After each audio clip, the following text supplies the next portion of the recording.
Kiedy będzie pochmurnie, powiem, że jesteś durniem. Kiedy będzie deszczowo, powiem, że chcę być z tobą. Kiedy będzie pogoda, rano zrobię ci na śniadanie kanapki i zaparzę herbatki. Kiedy będzie pochmurnie, powiem, że jesteś durniem. Kiedy będzie deszczowo, powiem, że chcę być z tobą. Kiedy będzie pogoda, rano zrobię ci na śniadanie kanapki, a na wieczór zaparzę herbatki.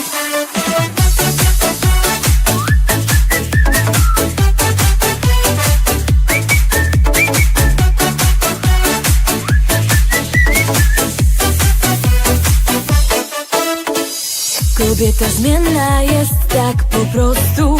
Raz każe domyślać się, raz mówi prosto z mostu. Tak już bywa w naturze, musisz na własnej skórze przejść ten bojowy chrzest.